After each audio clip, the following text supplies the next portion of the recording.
अगर आप लोग ये PDF नोट्स बाय करना चाहते हैं तो अभी हमारी वेबसाइट से डायरेक्ट इजी पैसा और जैज़ कैश पेमेंट से नोट्स डाउनलोड करें। Rule of law. Introduction.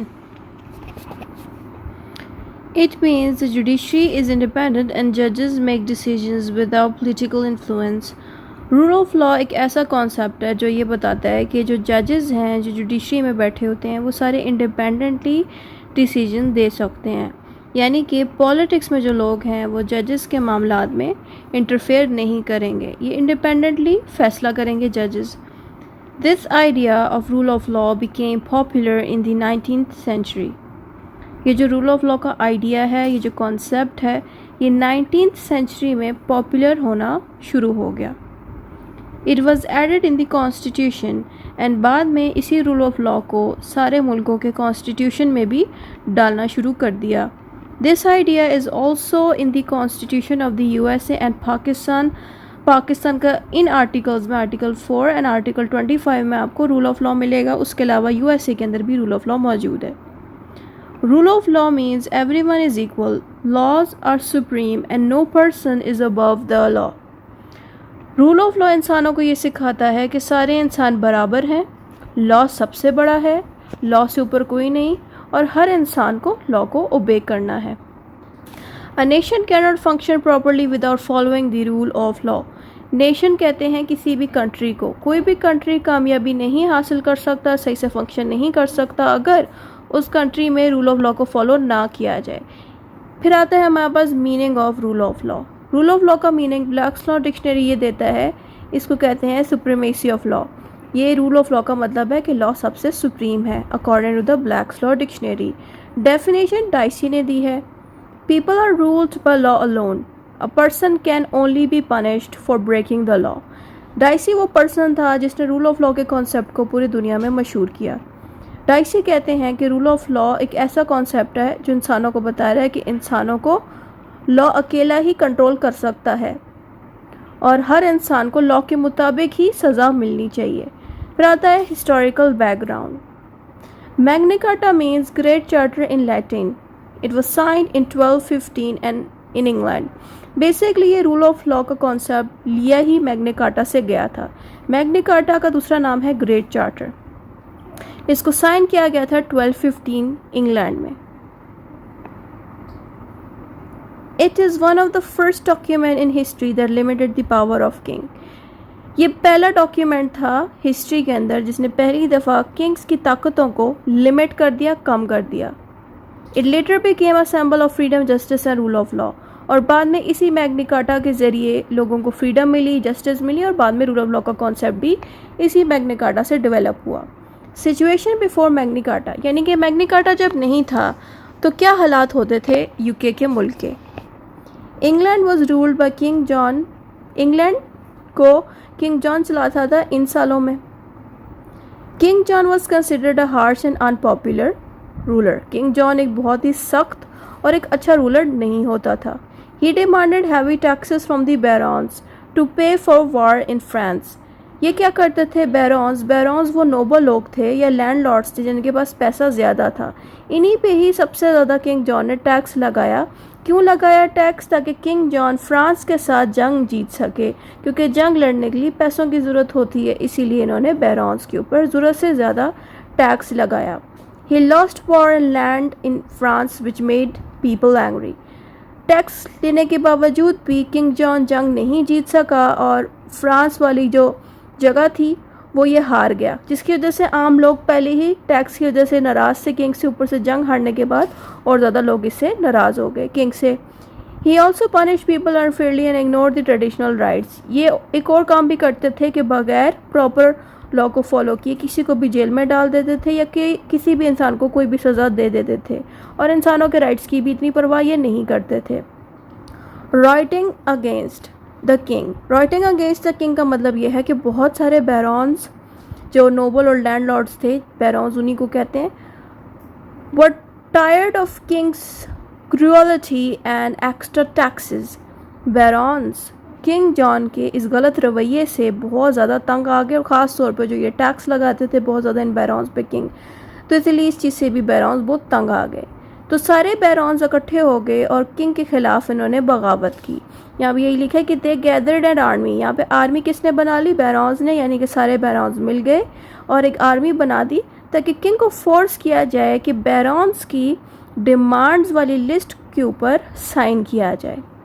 Basically एक डॉक्यूमेंट था जिस पे 63 प्रोमिसेस या डिमांड्स लिखी गई थी जो इन्हीं बैरॉन्स ने लिखी थी। The church and the ordinary people also supported the barons, और बैरॉन्स को चर्च और आम लोगों ने भी बहुत सपोर्ट किया। To avoid civil war king John agreed to sign an agreement. अब किंग जॉन को दिख गया था कि बैरॉन्स, चर्च और इवन आम लोग भी किंग के खिलाफ खड़े हो गए और सिविल वॉर होने के चांसेस बढ़ गए हैं।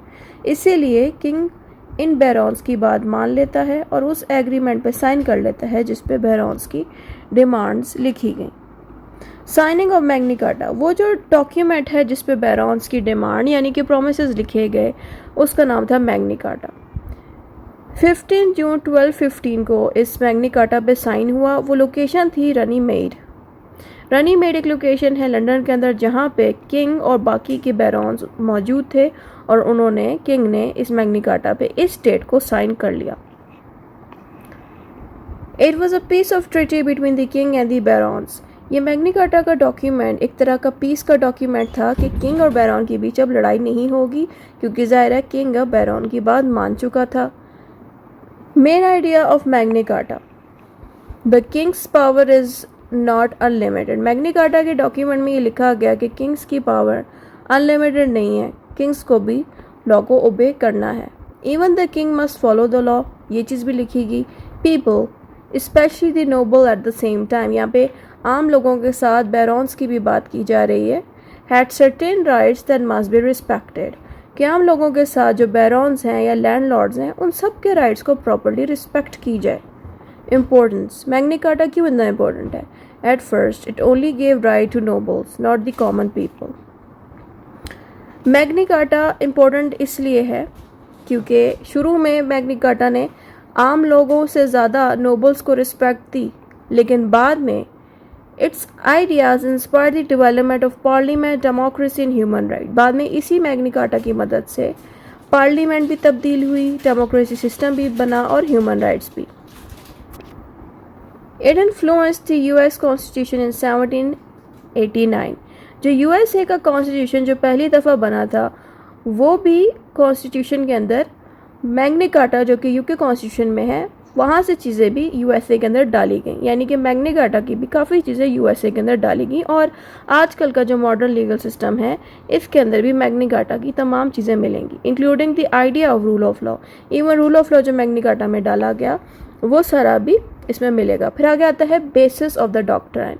अब ये जो रूल ऑफ लॉ है इसकी क्या बेस है? The phrase comes from the French la principle de legality, meaning principle of legality. ये लफ्ज़ rule of law basically France के जो लोग थे उन्होंने इसको ईजाद किया कि लॉ को बाकायदा फॉलो किया जाए। It shows that government must follow law not man, यानी कि ये रूल ऑफ लॉ फ्रांस के लोग कहते थे कि रूल ऑफ लॉ एक ऐसा कॉन्सेप्ट है जो इंसानों को कहता है कि लॉ की बात मानी जाए ना कि इंसानों की बात मानी जाए। फिर आगे आता है ओरिजिनेटर ऑफ डॉक्ट्राइन। इस रूल ऑफ लॉ को सबसे पहले किसने ईजाद किया था? सर एडवर्ड कॉक ने। ये उनकी तस्वीर है। First introduce the idea in England during King James one reign. जब किंग जेम्स वन हुआ करते थे हुकूमत में, उस दौर में सर एडवर्ड ने रूल ऑफ लॉ को इंट्रोड्यूस कराया इंग्लैंड में। Dicey later developed it in his book the law and the constitution. बाद में डाइसी ने पूरी दुनिया में रूल ऑफ लॉ को अपनी इस किताब के ज़रिए मशहूर कराया, जिस किताब का नाम था the law and the constitution, जिसको 1885 में लिखा गया। मतलब इस बात का ये है कि सबसे पहले इसको सर एडवर्ड कॉक ने इंग्लैंड में मशहूर किया, उसके बाद डाइसी ने क्या किया, इस रूल ऑफ लॉ को इस किताब में लिख के दुनिया भर में मशहूर कर दिया। इस लाइन का मतलब ये है कि आज जो हम पाकिस्तान का कॉन्स्टिट्यूशन पढ़ते हैं, यूएसए का कॉन्स्टिट्यूशन पढ़ते हैं, इन तमाम कॉन्स्टिट्यूशन में जो रूल ऑफ लॉ लिया गया है वो डाइसी की ही किताब से लिया गया है। Different names in history. Rule of law का डिफरेंट नाम हुआ करता था। रोमन्स रूल ऑफ लॉ को कहते थे जस्ट न्यूट्रेला। मेडिवल लोग रूल ऑफ लॉ को कहते थे law of God. Hobbes Locke, and Rousseau, इस तरह के डिफरेंट स्कॉलर्स और लॉयर्स कहते थे रूल ऑफ लॉ को सोशल कॉन्ट्रैक्ट या नेचुरल लॉ, और आजकल के दौर में रूल ऑफ लॉ को मॉडर्न वर्ल्ड में क्या कहा जाता है? Simple rule of law. तो इस तरह से रूल ऑफ लॉ पहले भी मौजूद रहा, लेकिन इसको प्रॉपर नाम रूल ऑफ लॉ का अब दिया गया। फिर आगे आता है different aspects of rule of law. Rule of law में और क्या क्या चीज़ें शामिल की गई कि individuals rights must be protected, कि इंसानों के जो राइट्स हैं वो प्रोटेक्टेड होने चाहिए रूल ऑफ लॉ के अंदर। Law is supreme not rulers will. Rule of law ये कहता है लॉ सबसे सुप्रीम है, बड़ा है, रूलर्स जो हैं वो सबसे बड़े नहीं होते, लॉ ही सबसे बड़ा है। यहाँ पे रूलर्स का विल का मतलब ये है कि जो किंग्स हैं, किंग्स जो विल करते हैं, जो चाहते हैं, उस चीज़ को सुना नहीं जाएगा, बल्कि लॉ में जो चीज़ लिखी जाएगी उसी को ही ओबे किया जाएगा, फॉलो किया जाएगा। Crimes are punished according to the law, और लॉ में जिस तरह की बात लिखी गई है उसी के मुताबिक ही क्राइम की सज़ा दी जाएगी किसी पर्सन को। Everyone is subject to law. Subject का मतलब यह है हर इंसान को लॉ के अकॉर्डिंग ही सज़ा दी जाएगी। Government must follow the law. Government must follow the law का मतलब यह है कि गवर्नमेंट की भी ड्यूटी बनती है कि वो लॉ को प्रॉपरली फॉलो करे, लॉ के खिलाफ कोई एक्शन ना ले। पार्लियामेंट हैज़ सुप्रीमेसी, और पार्लियामेंट के पास सुप्रीमेसी है। सुप्रीमेसी का मतलब ये कि पार्लियामेंट बहुत स्ट्रांग होनी चाहिए, सुपीरियर होनी चाहिए। पार्लियामेंट ही बेसिकली लॉ बनाने का इदारा है, इसलिए पार्लियामेंट को रिस्पेक्ट बहुत ज़्यादा देता है रूल ऑफ लॉ का कॉन्सेप्ट। फिर आता है Dicey's principle of rule of law. अब हम डाइसी के प्रिंसिपल देखते हैं कि डाइसी ने अपनी उस किताब में रूल ऑफ लॉ के बारे में क्या चीज़ें सिखाई। सबसे पहले उन्होंने बताया कि rule of law is the supremacy of law, no arbitrary power, government follows the law, punishment only by law, everyone has right to be heard. यहाँ में बेसिकली 4 पॉइंट्स हैं जो कि सुप्रीमेसी ऑफ लॉ में बताए गए हैं कि कोई भी पर्सन अपनी पावर्स को मिसयूज़ नहीं कर सकता। आर्बिट्ररी पावर्स का मतलब है ये बिल्कुल डिक्टेटरशिप की बात हो रही है कि कोई भी पर्सन अपने पावर्स को मिसयूज़ ना करे, अपनी मर्ज़ी के लॉज ना बनाए, रूल ऑफ लॉ को रिस्पेक्ट किया जाए, यानी कि लॉ सबसे सुप्रीम है, कोई भी बंदा लॉ से ऊपर नहीं है। उसके अलावा गवर्नमेंट के ऊपर भी लागू किया गया कि वो लॉ को फॉलो करे, और इंसानों को पनिशमेंट लॉ के मुताबिक मिलनी चाहिए, और हर इंसान के राइट्स प्रॉपरली उनके पास होने चाहिए, यानी कि बगैर राइट्स के आप किसी इंसान को डील ना करो। जैसे कि एक पर्सन अगर कोर्ट आता है, लॉ ने कहा है कि उस पर्सन की आप पहले सुने फिर उसको सज़ा दें। अगर बगैर सुने हम सज़ा दे रहे हैं, इसका मतलब है कि हमने रूल ऑफ लॉ को फॉलो नहीं किया। तो यहाँ पे हमें ये 4 पॉइंट्स मिले हैं। फिर आगे आता है इक्वालिटी बिफोर लॉ। डाइसी का जो रूल ऑफ लॉ का प्रिंसिपल है वो कहता है कि हर इंसान को लॉ की नज़र में बराबर ट्रीट किया जाए। इसका मतलब ये है कि चाहे एक पर्सन किंग हो, गवर्नमेंट का कोई सीनियर ऑफिसर हो, हर पर्सन को आम लोगों की तरह ही बराबर सज़ा मिलेगी जैसे कि लॉ में बताई गई है। यानी कि लॉ कहता है सारे इंसान बराबर हैं, सबको इक्वली ट्रीट किया जाए। All are equal under the law, no special privileges, ordinary courts for all, no special privileges, यानी कि लॉ कहता है किसी भी पर्सन को उसके ओहदे के मुताबिक खासियत नहीं मिलनी चाहिए, स्पेशल ट्रीटमेंट नहीं मिलनी चाहिए। हर बंदे को लॉ की नज़र में बराबर ट्रीट करना चाहिए। हर बंदे के लिए ऑर्डिनरी कोर्ट होने चाहिए। ऐसा नहीं होगा कि ये गवर्नमेंट ऑफिसर है तो ये किसी और कोर्ट में जाएगा, ये भी उसी कोर्ट में जाएगा जहाँ पे आम इंसान जाते हैं। Legal protection, courts guarantee liberty and the enforcement of rights. Dicey का जो ये रूल ऑफ लॉ है इसमें ये चीज़ भी लिखी गई कि कोर्ट्स के ऊपर ये रिस्पॉन्सिबिलिटी है कि वो इंसानों के राइट्स को प्रोटेक्शन दे। इंसान आज़ादी से रहना चाहते हैं मुल्क में तो वो आज़ादी से रह सकें। क्रिटिसिज्म ऑफ डाइसी, लोगों ने क्या क्रिटिसाइज़ किया डाइसी के इस रूल ऑफ लॉ पे? लोगों ने कहा कि किंग कुड नॉट बी सूड। लोग कहते थे कि जो मर्जी कह दे डाइसी का रूल ऑफ लॉ, किंग को फिर भी हम कोर्ट में नहीं लेके जा सकते। तो ये चीज़ जो है हमें यहाँ पे क्रिटिसिज्म में मिलता है। फिर आगे आता है government officials had protection from law suit, और गवर्नमेंट के जो ऑफिसर्स होते हैं उनको भी हम कोर्ट में अक्सर नहीं लेके जा सकते। अगर हमारी उनसे लड़ाई लग जाए, अगर हमें कोई गवर्नमेंट का ऑफिसर अपने ड्यूटी में रहते हुए किसी चीज़ पे मना कर रहा है, रोक रहा है, तो हम उसको कोर्ट में नहीं लेके जा सकते। फिर आगे आता है immunity of foreign rulers and diplomats, यानी कि जो हमारे मुल्क में डिफरेंट डिप्लोमेट्स और रूलर्स आते हैं विज़िट करने के लिए, तो हम उनको भी कोर्ट में नहीं लेके जा सकते। एडमिनिस्ट्रेटिव ट्राइब्यूनल्स ग्रू, और यहाँ पे एक और चीज़ भी लिखी गई है कि एडमिनिस्ट्रेटिव ट्राइब्यूनल्स भी बनाए गए हैं इन सारे मामलात को हैंडल करने के लिए। तो रूल ऑफ लॉ जो है हर कोई इस पर नहीं चलता रूल ऑफ लॉ पे, बेशक ये पॉइंट ना भी लिखें, डज नॉट मैटर। पे आता है crown court and service contract, कि crown court and service contract. Crown means कि जो किंग्स एंड क्वींस का जो पूरा सिस्टम है उसके लिए हम क्राउन का लफ्ज़ यूज़ करेंगे। तो क्राउन कभी भी किसी भी वक्त भी किसी भी तरह के कॉन्ट्रैक्ट को ख़त्म कर सकता है। तो रूल ऑफ लॉ वहाँ पे किंग्स एंड क्वींस पे अप्लाई नहीं होता। बेसिकली लोग क्रिटिसाइज रूल ऑफ लॉ को इसलिए कर रहे थे कि रूल ऑफ लॉ जो है बेशक मौजूद है, लेकिन बहुत से लोग ऐसे हैं जो रूल ऑफ लॉ पे अमल नहीं करते।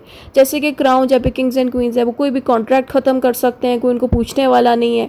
तो ये जो बहुत सी चीज़ें हैं जो रूल ऑफ लॉ में अप्लाई नहीं होती। फिर आगे आता है characteristics of rule of law. क्या खूबियाँ हैं रूल ऑफ लॉ की कि इसने ये सिखाया कि किसी पर्सन को आप अरेस्ट या पनिश नहीं कर सकते जब तक कि प्रॉपर फेयर ट्रायल से आप उसको ना लेके जाएं। फेयर ट्रायल का मतलब ये है कि जो गुनहगार है, जिसने क्राइम किया है और जिसके साथ जुल्म हुआ है, दोनों बंदों को बराबर से आप सुने। ये नहीं होना चाहिए कि जिसने क्राइम किया है उसको बगैर सुने आप सज़ा दे दें। उस पर्सन की भी प्रॉपर्ली कोर्ट में सुनी जाए, फिर एंड पे एक डिसीजन लिया जाए। इसको कहते हैं फेयर ट्रायल। तो किसी को भी बगैर सुने पनिशमेंट या अरेस्ट नहीं किया जाएगा। रूल ऑफ लॉ में ये भी बताया गया कि तमाम प्रोसीजर जो कि कोर्ट में हो वो बिल्कुल फेयर तरीके से हो। नो वन जजेस their own case. No one जजेस देयर ओन केस का मतलब ये है कि कोई ये ना कह दे कि इस बंदे ने क्राइम किया तो उसको सज़ा लाजमी मिलेगी। क्या पता इसने क्राइम ना किया हो, क्या पता इस पर्सन पे सिर्फ इल्ज़ामात लगे हों। तो इसीलिए हर बंदे को चाहिए कि वो खुद से जज ना करे, बल्कि कोर्ट के पास जाए और कोर्ट के ऊपर ये जिम्मेदारी है कि वो फेयर ट्रायल के अकॉर्डिंग दोनों पार्टीज़ की सुन के फिर फैसला सुनाए। ये रूल ऑफ लॉ ने कॉन्सेप्ट हमें सिखाया। फिर आगे आता है everyone is heard before the punishment, कि हर बंदे की सुनी जाएगी पनिशमेंट से पहले, चाहे वो जितना मर्जी बड़ा गुनाह कर दे तब भी उसकी सुनी जाएगी। Advantages and disadvantage of the Dicey's concept. Advantages में लिखना ये है लिमिट्स गवर्नमेंट्स पावर, कि डाइसी का जो ये रूल ऑफ लॉ है इसने सिंपली क्या किया कि गवर्नमेंट के पावर को लिमिट कर दिया। यानी रूल ऑफ लॉ क्या कर रहा है, गवर्नमेंट को कंट्रोल रख रहा है। इसी को कहते हैं कि गवर्नमेंट की पावर को लिमिट में कर दिया, कि गवर्नमेंट को भी पाबंद बना दिया कि वो लॉ को फॉलो करे। ये चीज़ रूल ऑफ लॉ ने बताई। Keeps administration with in bound. और डाइसी के इस प्रिंसिपल ने ये भी सिखाया कि गवर्नमेंट की तमाम एडमिनिस्ट्रेशन बाउंड रहे, यानी कि कंट्रोल में रहे। कोई भी गवर्नमेंट का इदारा खुद से गलत काम ना करे, कोई गलत एक्शंस ना करे जो इंसानों के साथ गलत हों। Provide standards to test administration law. और डाइसी के इस प्रिंसिपल ने, इस रूल ऑफ लॉ ने ऐसे टेस्ट और स्टैंडर्ड्स रखे हैं टेस्ट के कि इन गवर्नमेंट के इदारों को प्रॉपर्ली चेक किया जाए। तो बेसिकली एडमिनिस्ट्रेटिव लॉ का जो सब्जेक्ट है, जो कि आपको आगे आएगा पार्ट 5 में, तो इन सब्जेक्ट में, एडमिनिस्ट्रेटिव लॉ के सब्जेक्ट में बाकायदा बताया जाता है कि गवर्नमेंट के इदारों को कौन से काम करने हैं और कौन से काम नहीं करने। ये वो किस चीज़ के ऊपर है। तो इसीलिए रूल ऑफ लॉ बाकायदा आपको एडमिनिस्ट्रेटिव लॉ के पूरी किताब में भी देखने को मिलेगा। तो इसमें क्या हमें सिखाया जा रहा है कि प्रॉपर्ली गवर्नमेंट को इसमें कंट्रोल किया जा रहा है। लेकिन नेगेटिव चीज़ हमें इसमें क्या देखने को मिलती है, created complacency in England. Complacency का मतलब ये है कि इसके आने से क्या हुआ कि a feeling of being too happy. तो इसका मतलब ये है कि रूल ऑफ लॉ के आने से ये नुकसान एक हुआ था कि लोग खुद से लर्न करना छोड़ गए, कि सब ने कहा कि ठीक है रूल ऑफ लॉ मौजूद है तो हम रूल ऑफ लॉ के अकॉर्डिंग बस चलते हैं। तो कोई प्रोग्रेस हमें प्रॉपर देखने को इसमें नहीं मिला। फिर नेक्स्ट पॉइंट आप दे सकते हैं कि punishment only for breaking law, कि पनिशमेंट सिर्फ उन लोगों को मिलती थी जो लॉ को तोड़ते थे।